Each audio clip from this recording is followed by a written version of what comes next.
Birinchi savol. Bu uyning eng kuchlisi va kattasi kim? Maqtanishni yoqtirmayman-u, ammo ishonamanki, eng zo'ri.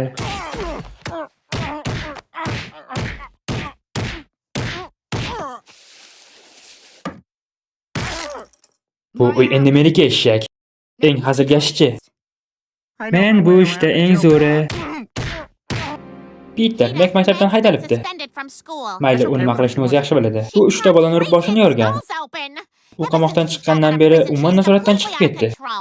Ko'ryapsizmi, bu davlatda jazo tizimi odamni buzadi. Oddiy odamni ashaddiy jinoyatchiga aylantirib yuboradi. Mekka qarang, ular kichkina qizni psix va aqldan ozgan yirtqichga aylantirib qo'ygan. Nima deding, Brian? Men faqat Lois aytgan gapni davom ettirayotgandim. Nima edi o'zi? Lois, nima deding? Mekni aqldan ozgan degan gap haqida? Yo'q, men hech narsa deganim yo'q. Peter Mek haqida nimadir dedi. Men esa unga umuman qo'shilmadim. Hey, bu men emasdim. Stevie Mekni juda qattiq yomonlayotgandi. Ha, bu Stevie edi. Stevie. Demak, hamma meni tushuna boshlabdi-da. O'z yuzingga musht tushir. O'z yuzingga musht tushir. Ha, albatta, u buni qanday qilishni bilmaydi. Hoy sen, bolani yuziga musht tushir. Zo'r qildim, Mek. Ovozingni o'chir. Zo'r qildim.